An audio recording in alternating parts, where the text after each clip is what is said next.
10 years ago, mysterious portals called gates began to appear across the earth, linking it to dangerous dungeons filled with monsters. From these gates came terror and opportunity. As monsters poured into the world, certain humans awakened special abilities and became hunters. These warriors fought to protect humanity and profit from dungeon raids. But not all hunters were equal. Some were born with immense power. Others, like Sung Jin Woo, were not. Sung Jin Woo was an E-rank hunter, the weakest of the weak, injured in almost every raid, mocked by his peers, and unable to protect even himself. He continued to fight, just to pay for his sick mother's hospital bills and support his younger sister. One day, Jinwoo joined a seemingly normal low-level dungeon raid, but hidden deep inside was a double dungeon, a secret chamber that turned into a nightmare. The stone statues within came alive. Hunters were slaughtered one by one. Jinwoo barely managed to survive by sacrificing himself to save the others. Bleeding out and broken, he died only to awaken in a hospital bed, alive and different.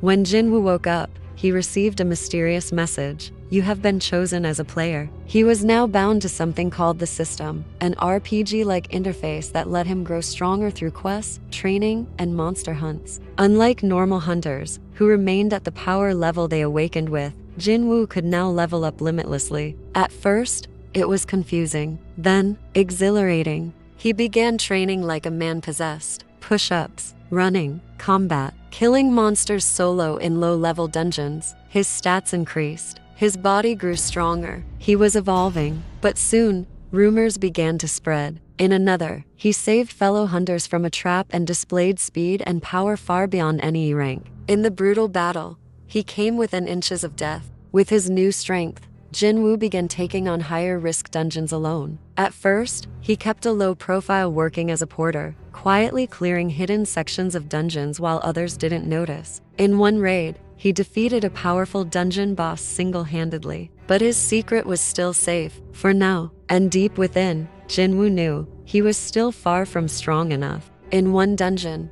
Jinwoo faced off against a Red Knight, a towering armored figure far beyond his level. But when he struck the final blow, the system gave him a new reward. Skill unlocked, shadow extraction. With this, Jinwoo gained the power to summon the shadows of the monsters he defeated and make them his loyal soldiers. He raised his first shadow, the Red Knight, whom he named Igris. Soon, he created a growing army, silent, deadly, and absolutely obedient. He had become a necromancer of shadows, and more than that, something even greater was stirring inside him. By now, the Korean Hunter Association couldn't ignore Jinwoo. He retook the official evaluation exam and shocked the world. He broke the measuring device. He was declared unranked, a label reserved for those whose power couldn't be defined. Soon they realized he was a special reawakening, something only theorized before. He wasn't any rank anymore. He was an S-rank hunter, perhaps the strongest Korea had ever seen. But Jinwoo wasn't interested in fame. He wanted answers.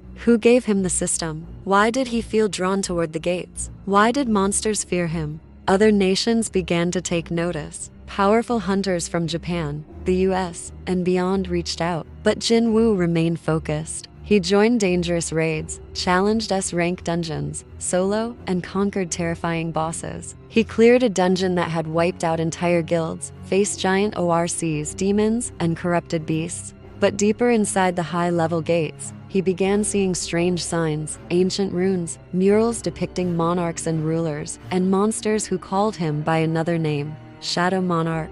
Who was he really? It was then that the true lore of the world was revealed. Millennia ago, two cosmic factions waged war. The rulers, beings of light who protected balance. The monarchs, beings of chaos born to destroy worlds. Earth was their next battleground. To protect the planet, the rulers created hunters by embedding fragments of themselves into humans. But one monarch rebelled against the others, the Shadow Monarch, Ashborn. Rather than destroy the world, Ashborn sought to protect it. And when he died, his power passed on to Jinwoo. He was now more than human. He was becoming the new Shadow Monarch. Gates began opening across the world, larger, deadlier, and darker. In Japan, an S-rank gate unleashed a monster army led by the Beast Monarch and Plague Monarch, two of the 7 monarchs. Even top hunters fell before them. Jinwoo arrived alone and annihilated them all. With his army of shadows now in the thousands, he crushed the invaders and stood tall as humanity's strongest defender.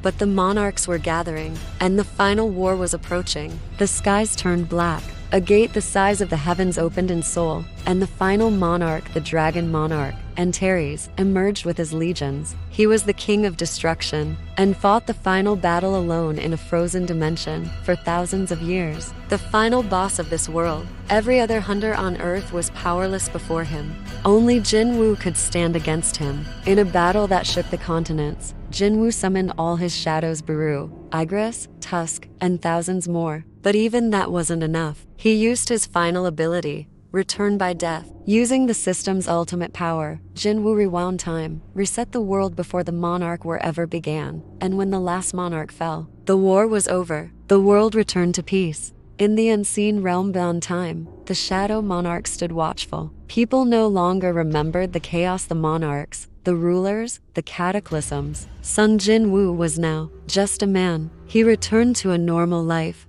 living quietly with his family. No one knew he had saved the world, but sometimes when he walked the streets or looked up at the sky, he could still feel the weight of what he had done. He smiled. This is enough. His army eternal, his soul quiet. Though the world slept in peace, if danger ever returned, if the balance ever shifted, he would rise again from the shadows. 3 years after the final battle, Jinwoo lived quietly in Seoul. He taught martial arts to children, helped his sister through university, spent time with his mother, healthy and smiling. But one winter night, he sensed it, a ripple in the sky. It was faint, undetectable by any normal instruments, but his body, once fused with the power of a monarch, felt it like thunder in his bones. He climbed a nearby hill. Above the city floated a hairline crack in reality, shimmering like a mirror barely scratched, and from it, a golden eye opened, watching him. Jinwoo met them in a dream. 7 robed beings made of starlight and shadow. They called themselves the Preservers, guardians of the multiverse, beyond even the rulers. You broke the cycle, they told him. You shattered the laws that govern fate, the Preservers warned him. By altering time to save Earth, Jinwoo had destabilized the fabric of countless connected worlds. And something was coming through the cracks. Not monarchs, not rulers, but devourers, entities that consume entire timelines. And now Earth was in their path. Jinwoo refused to let the world fall again. But this time, he wouldn't do it alone. He began recruiting, from old friends like Cha Hyan, now a top guild master, to new awakened humans rising in the absence of the old threat. A new generation of hunters was forming. Jinwoo trained them personally. He taught them not only how to fight but how to survive. Your rank doesn't matter, he told them. Only your will to rise when everything falls. Among them was a fiery teen named Rue, who reminded Jinwoo of himself, reckless, kind-hearted, and desperate to protect others. The first attack came from a silent gate, a gate with no magic readings, no monster traces, just emptiness. The hunters entered. Only one came back. His hair turned white, his eyes hollow. He whispered only one word, hunger. Then he exploded in a burst of black flame. From the remnants, a creature emerged, liquid shadow and gnashing teeth, a devourer spawn. Jinwoo fought it alone. It didn't bleed, it didn't speak, but when he struck it down, it hissed in his mind, you were supposed to be dead. Realizing the scale of the threat, Jinwoo reconnected with the Shadow Realm, the timeless domain where his army waited. They had not aged, they bowed, still loyal. Igris, with his knightly honor. Baru, twitching with loyalty and madness. Bellion, towering, silent, wise. But now, he also summoned new shadows, the fallen from the new battles. Even Rue, who nearly died saving a city, had his own fallen companion turned into a shadow, a wolf beast named Chiron. The army grew again. The world was no longer defenseless. The devourers struck hard. A tri-spine gate opened above Seoul. 3 towers of flesh and bone pierced the sky, spewing devourer soldiers. Citizens fled in terror. Hunters were overwhelmed.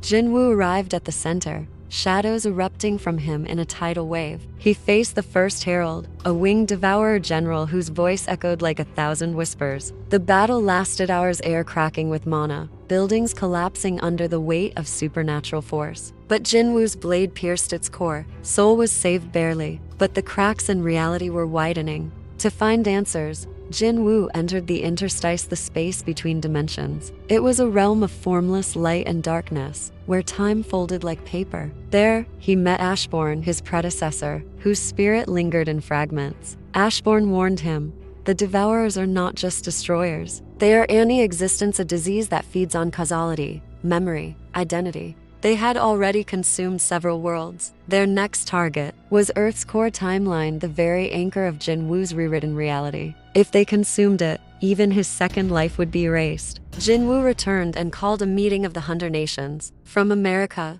the heir of Thomas Andre. From Japan, the survivor of the Kamish raid. From China, a dragon-type S rank, and others. Together, they formed the Interdimensional Defense Union (EDU). Jinwoo was elected commander reluctantly. His goal: unite Earth's forces before the Devourer Sovereign arrived. The cracks tore open fully. A cathedral of flesh descended from the sky, anchored in black roots. From within emerged the Devourer Sovereign, a creature beyond form, with a face that changed every moment. Man, child, beast, void. "You have cheated the cycle," it said. "Now you will be unmade." It offered Jinwoo a choice: surrender, and Earth would die peacefully. He refused. Instead, he raised his hand, and every Shadow Knight, beast, and warlord across the world rose. "I will protect this world," he said, "even if I have to burn through reality to do it." It began in silence. Then came the storm. Shadow armies clashed with Devourer hordes. Hunters unleashed powers that lit up the sky. Cities became battlegrounds. Jinwoo fought across dimensions, leaping through rifts, tearing through invaders, his power transcending even ruler and monarch levels.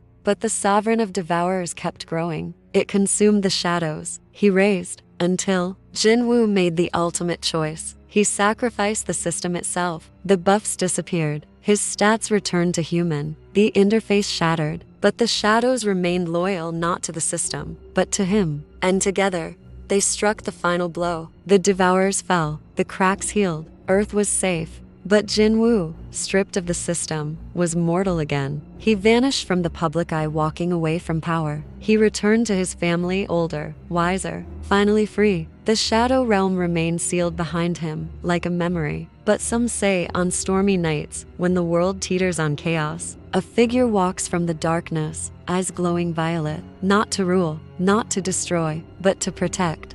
The world believed Jinwoo had disappeared, and in a way, he had. Stripped of the system, no longer able to level up or summon shadows, he became a civilian in truth. No one remembered the final war with the Devourers. No news, no scars, no monuments. But in the hidden layers of reality, something stirred. The Shadow Realm was not empty. Its gates, sealed by Jinwoo's sacrifice, began to tremble, because something ancient, and older than even the monarchs, was awakening. In the silence of the sealed shadow domain, Bellion stood still. The oldest of Jinwoo's soldiers, the right hand of Ashbourne before him, Bellion had waited eons for commands. Now he felt it. Not his master's call, but a foreign presence leaking into the shadows. A disturbance. A whisper. "Your king is gone. Your chains are undone. Rise, or be replaced." The realm pulsed. Bellion stepped forward. "Our king is not gone. He has merely rested." And he summoned the army, not for war, but for defense of the Shadow Crown. In a sleepy European town, an S-class gate appeared without warning. No readings, no magic, no aura. It looked dead. But when the investigation team entered, they vanished. Jinwoo, who had sworn never to fight again, felt the gate call to him. It was different, older. He entered it alone. What he found inside was not a dungeon, but a throne room, crumbled and ancient. At its center sat a massive stone figure with 3 empty eyes. It stared at him, though unmoving, and a whisper reached his mind. "You carry the will of defiance. The other kings have noticed." Then the stone cracked. The monarchs were thought to be extinct, but like Jinwoo, some had been reborn in new vessels. One such monarch, Incarus, the monarch of dissonance, emerged. He didn't raise armies. He warped minds, twisting truth, rewriting memory, turning governments and guilds against each other. Chaos spread without a single blade drawn. Leaders lost sanity. Portals opened under once safe cities. Entire guilds disbanded. Inkaris whispered lies. Jinwoo caused the timeline break. He is the architect of Earth's decay. He must fall. And the world began to doubt its former savior. Ru, now a rising rank hunter, defended a small city from gate-born beasts. His powers had evolved quickly. During battle, his eyes glowed with black fire. And when one of his companions died, Ru instinctively reached out and turned their shadow into an ally. Shadow extraction. Jinwoo watched from afar. He knew then, the Shadow Monarch's essence had not vanished. It had fractured into the world, into the souls of a few.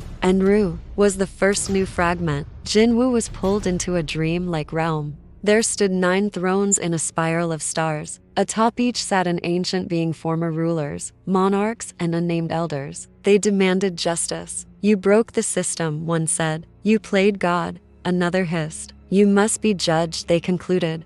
They offered him a choice. Surrender your existence, and the multiverse will be healed. Fight, and Earth becomes the battlefield once again. Jinwoo looked at the thrones. I've never cared for your politics, he said. But if you threaten this world again, the sky cracked open behind him. His shadow army stood ready even without the system. He chose to fight. In the ruins of the trial realm, Jinwoo's soul bled. But within that pain, the system reawakened. Not as a rigid interface, but as a living contract born of his own will. He didn't need quests now. He was the quest. Shadow evolution, complete true form unlocked, eternal monarch skill, sovereign's domain active, and as the golden shards of the old system fell like snow, he forged something new.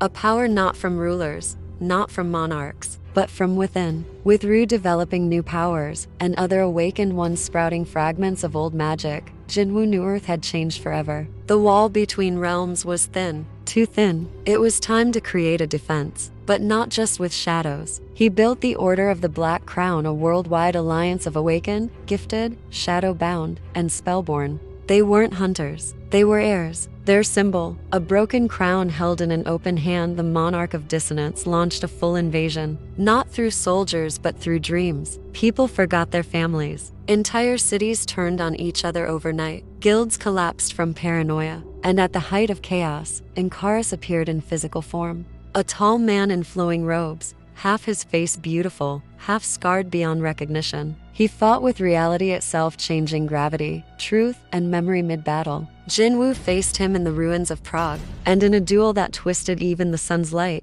Jinwoo struck him down by anchoring himself with memories of his sister, his mother, and his fallen friends. Memory trumped madness. The preservers reappeared. They were pleased. Balance has been redefined. They offered Jinwoo one last mission: travel to the realm of ending echoes, a sealed universe filled with unfinished worlds and corrupted monarchs, and stop a catastrophe building there. If he did, the multiverse would be safe, but it would come at a cost. He would no longer return. No one will remember you, they warned. Jinwoo thought. He watched Ru train young students. He felt the shadow realm breathe peacefully behind him. Then he smiled. I've never done this for recognition anyway. And he walked into the dark. Decades passed. The world changed. New wars came and went. But every now and then, when a gate opened without warning, a shadow flickered across the battlefield. Sometimes it was a knight with crimson armor. Sometimes an ant with crackling wings. Sometimes a man with violet eyes. The world never remembered his name, but it always remembered his legend. The Shadow King walked still. Time passed quietly, but silence, as always, was only the breath before the storm. Realities broken by monarchs and discarded by rulers lay scattered like bones.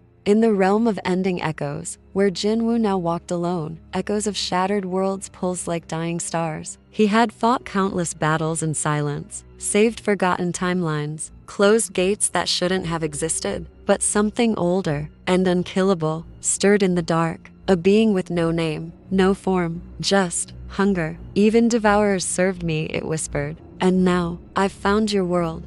The being called itself Null. It was not a monarch. Not a ruler. It had no body, no soul. It was the consequence of billions of destroyed timelines, a force born from erasure itself. Null seeped into Earth through residual fragments of the Devourers and Inkaris. And unlike anything before, it didn't conquer. It deleted. People didn't die. They were forgotten. Whole cities blinked out. Maps rewrote themselves. Families screamed then didn't exist. And no one noticed. Except one, Ru, now a shadow heir and young commander of the Order of the Black Crown, began seeing strange gaps in his memory. One morning, his second in command was gone. Not dead. Erased. No one remembered her name. Not even him. But when he tried to summon her shadow, a whisper replied, "I remember. I still serve." Her shadow returned. And with that, Ru realized the shadow realm was memory-proof. Null couldn't touch what was bound by Jinwoo's legacy. Ru sent the call across the world.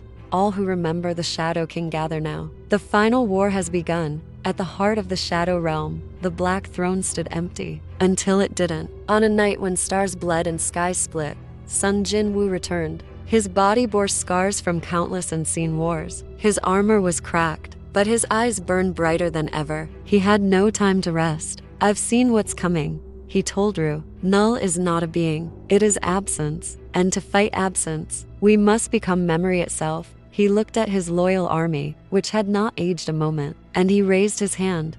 One final time. Rise.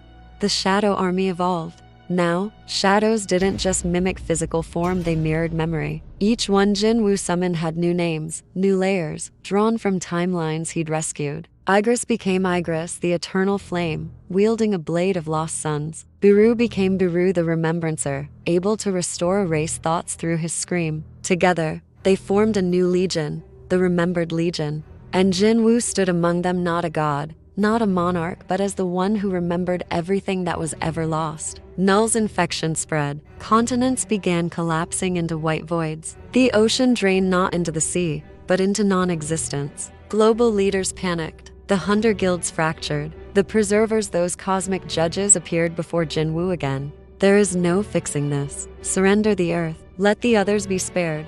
Jinwoo asked, "Why did you make me your player, if not to protect them?" They hesitated. "Because we were wrong." Jinwoo smiled. "Then let me be right. You cannot kill Null, but you can trap it." Using shadows, Jinwoo, Ru, and Bellion devised a spell of impossible scale, a time lock, a prison built of overlapping timelines, rooted in the Shadow Realm, and fueled by the memories of Earth's billions. They needed an unbroken army, a memory of every erased soul, a sovereign to seal the door from within. "I'll go," Jinwoo said. "But I need to find one more shadow before I do." There was one person Jinwoo had always protected. His father, Sung-il Hwan, lost in the void of an earlier war, never truly returned. Jinwoo descended into the deepest gate, the gate of forgotten blood, where all erased heroes slept. And he found him, not a man, not a monster, but a flickering soul whispering his son's name. "Jinwoo, come home, Dad." And he turned his father's memory into his final shadow. The war began in the hollow sky, a realm suspended between real and null, where the last remnants of Earth hovered like broken glass. Null revealed its true form,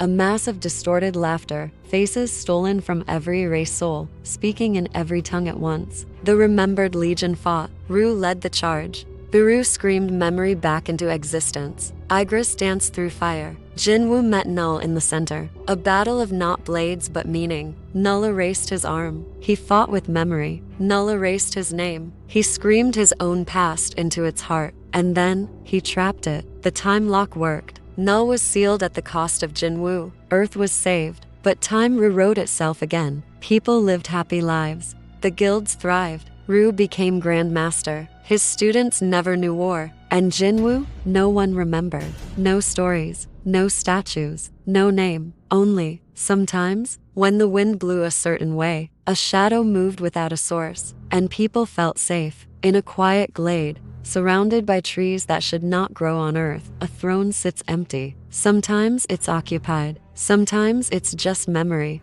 But those who truly remember know. The Shadow King does not need worship. He does not need power. He only needs the world to live. And so, he waits. Not dead, not gone, just resting. Until the next time the world forgets. And the shadows rise again. When Jinwoo sealed Null, his body was erased. His soul, however, was not. It drifted untethered, unremembered through the fabric of collapsing timelines. He had given everything. No one remembered him. But something did. A young world, new to magic and old gods, called out through a dying star. deliver us. Shadow Sovereign, we remember. And so, in a flash of black light, Jin Woo was reborn. In a quiet mountain village called Nocthera, a baby was born under a blood eclipse. His name, Kale. He did not cry. He did not breathe at first. And when he opened his eyes, they glowed faint violet. The midwife gasped. He casts no shadow. From that day forward, Kale was feared. Yet he grew kind, curious, always watching the forest, listening. Because deep within him, behind the veil of mortality, Sun Jinwoo's soul slept. And the shadows remembered. At age 15, Kale was attacked by a beast from the wildlands, a mono-warp lion. To protect his friend, he stood his ground, despite having no powers. He should have died. Instead, skill activated. Shadow extraction. The beast's shadow erupted from the ground, tearing its own body apart. Kale collapsed. Memories flooding in. Voices, names, a king, a war, a throne of black flame. He awoke in darkness. Welcome back, my liege, whispered Biru, his voice echoing from the void. Kale had awakened. Jin Woo was back. This world was unlike Earth. Magic was common. Nobles wielded elemental contracts. Beasts ruled vast lands, and ancient throned houses controlled the continents. They feared only one prophecy: when the man of no shadow returns, so shall the eclipsing flame. Kale, newly awakened, tried to live quietly, but the shadows could not hide for long. He began raising fallen beasts, wolves, bears, bandits. His power grew fast, and the world noticed. Far to the south, the Obsidian Empire sent a witch queen named Celine to investigate rumors of necromancy. She expected a monster. She found Kale young, awkward, kind, and terrifying. She tried to bind him in chains of curse mana. He shattered them with a blink. Celine knelt. You are not a necromancer. You are something older. Kale offered her a deal. Help him understand this world, and she would be protected. She agreed, but the crown had other plans. Across the seas, powerful warlords had begun calling themselves monarchs. The Bone Flame Tyrant, who reanimates dragons. The Mirror Lord, who traps armies in illusions. The Hollow Queen, who steals dreams. They felt a disturbance. They felt him. Each declared war upon the continent. And in the night sky, a massive gate opened, deep purple and rimmed in screaming runes. Kale looked up. His eyes burned. So, even here, I must fight. From within him, Kale summoned the first shadow he ever knew, Igris, and behind him, Biru, Tusk, Iron, and Bellion reborn from his buried memories. The villagers watched in awe as the field darkened. A new legend was born. The Shadow Prince walks. Kale marched toward the capital alone, and behind him, thousands followed. The false monarchs joined forces, creating a coalition to destroy the boy who should not exist. They sent armies, assassins, archmages. Kale destroyed them all, not with rage but with precise, calculated force. He infiltrated their dreams, shattered their illusions, turned their champions into shadows. At the climax, in the floating city of Sindrathor, Kale faced all six at once. He stood still. His army of shadows formed a spiral behind him, and he whispered, "This is your world, but it's my throne." He crushed them in a storm of violet flames. The kings fell. The false gods burned. Quietly, listening, nations surrendered. But Kale didn't conquer. He handed each city back to its people, leaving behind a black sigil, a crescent shadow cradling a star. He wandered the world instead. Celine asked him one day, "Why don't you rule?" He replied, "I ruled once. I lost everything." And in the night sky above, another gate trembled open. Brave, familiar. One day, in a dream, Kale heard a voice. "Young, is it really you, Master?" It was Rue. Somehow across dimensions, the memory of Rue had found him. Their worlds were drifting closer, and something not null, but worse, was feeding on both timelines. Forever. A world leech. It had begun eating the foundations of multiple realities at once. Kale stared into the stars and said, "Then let us end this." In the skies above both Earth and Kale's new world, a gate larger than the moon opened. The world leech emerged, a planet-sized being covered in mouths and memories. Kale flew toward it, his armor now formed from living shadow and starlight. The final army rose. Biru with wings of time, Igris wielding twin soul blades. Rue glimpsed across the rift, and Kale, with both his shadows and his memories. The battle was not seen. It was felt. Magic calmed. The thrones were no longer corrupted. And when it ended, there was silence. Stars blinked back into place. Time ran smooth again. And in the world of Nocthera, Kale was gone. Years passed. Kale was never seen again, but the world grew safer. And in a temple deep beneath the Obsidian Mountains, a stone reads, "The Shadow Prince walked with mercy. He ruled without a crown. He died so that memory would live. Some say, if you kneel by that stone, you'll feel someone watching from behind."